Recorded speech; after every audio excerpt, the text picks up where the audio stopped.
Привет всем! Это видео я посвящаю вам, мои дорогие зрители, видео про творчество, которое меня вдохновляет.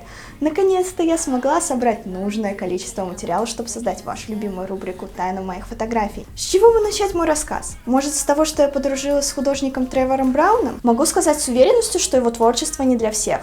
Картины Тревора могут показаться жестокими, пошлыми, бессмысленными, но у каждого свое видение мира. У меня, например, любовь к людям, которые умеют воплощать фантазию и совмещают несовместимые вещи. Если вы хотите узнать больше о моем отношении к картинам Тревора Брауна, то напишите об этом в комментариях. А сейчас пришло время истории. Истории о том, как я вдохновилась создать 4 фотографии, вдохновилась его творчеством, а одну из них я сейчас вам и покажу. Это фотография девочки-непоседи, которая очень любила сладкое. Чтобы создать реквизит, мне потребовалось сходить в Леонардо и купить ткань, пенопласт для декора, ватман, акриловые краски, палочки, ленточки и еще пару штук суперклея. Во время написания слова «лолипап» я умудрилась ошибиться и написать с одной буквы «Л», а заметила только благодаря комментарию, когда выложила в Инстаграм. Спасибо вам за то, что помогаете мне создавать фотографии. Что касается синяка под глазом, то это главная изюминка фотографии. История же про девочку-непоседу. А дети в детстве много падают. Например, меня в садике один раз ударили ложкой в глаз, и был большой синяк. Да-да, никакого насилия, только добро и любовь.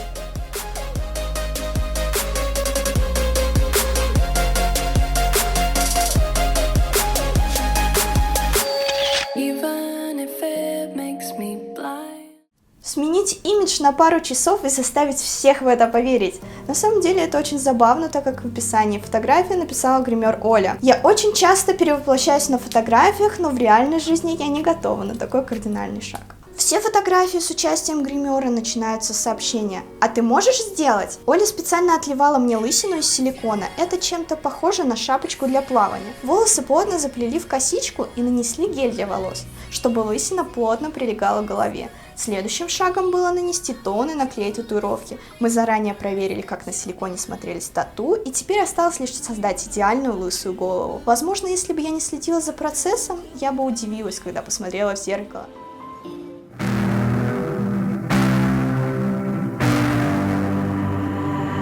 I don't know if you see me the way I see you.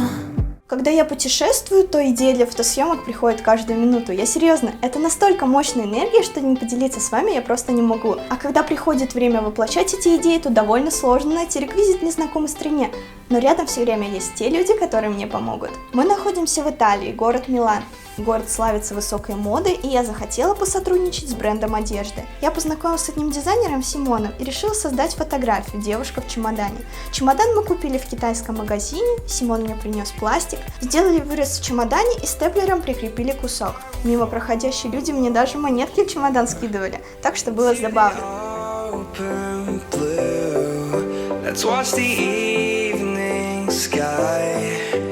Witness our souls come to life. We will both on a ride, sing a sad song, singing alone. Следующее путешествие у нас в Венецию. Поехали мы туда с Сашей Унисекс и во время поездки придумали идею для фотографии.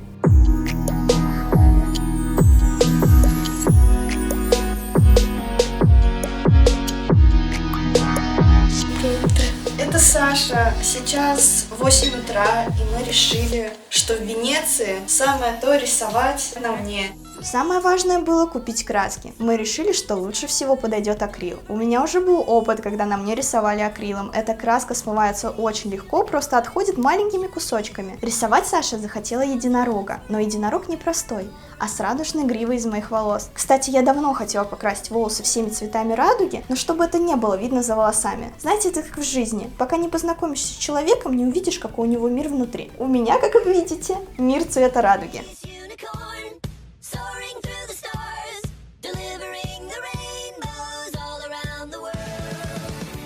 So cute. Наверное, это самая горячая моя съемка и первый опыт работы с большой командой, когда я несу ответственность за результат, который получится. Техника, локация, сценарий. Я даже не хотела этой съемки, потому что боялась всех подвести. Но мы справились. Вот, мы взяли специально в аренду технику, потому что у нас, к сожалению, такой нету. Нам нужно было хорошее качество. И, наконец-то, Привет, модель. Привет. Как всегда, помогали в реализации близкие люди. Кто-то снимал видео на бэкстейдж, кто-то фотографировал, и, конечно, операторы, которые должны были идеально отснять самый главный кадр. Сейчас уже начнется съемка, и мне дают разные рекомендации. Когда у него будет что-то, костюм прожигаться, отпускает мою руку, ложится на землю, а если у меня что-то не так пойдет, мне станет больно, то я должна кричать. И сразу подбежит куча ребят, которые нас будут тушить. На первая из таких фотосъемок, где у нас присутствует очень много народу. Так что не повторяйте это дома. Знакомьтесь, это модель, врач, каскадер и просто отличный человек Леша. Он подвергался самому опасному трюку в этой съемке. Он горел. Специальные костюмы, раствор защищали его от огня. Было много тестов, репетиций, когда мы должны идти, позировать и в нужный момент остановиться и тушить огонь. После первого дубля обычного спрея было недостаточно, огонь слишком быстро затух, и мы нанесли на одежду клей.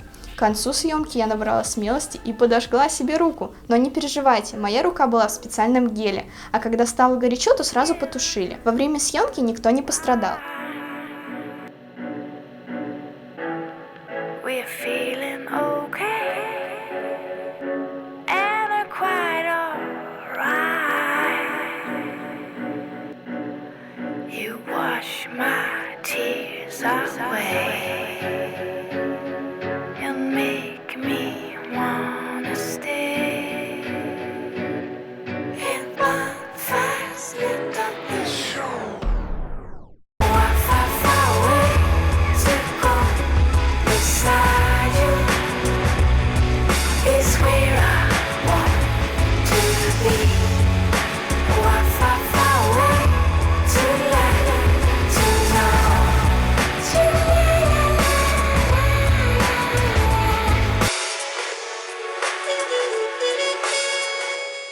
Знаете, что самое замечательное во всех этих фотосъемках? То, что мои фотографии и видео находят отклик в ваших сердцах. Я никогда не стремилась к популярности и тем более не думала, что найду свою аудиторию.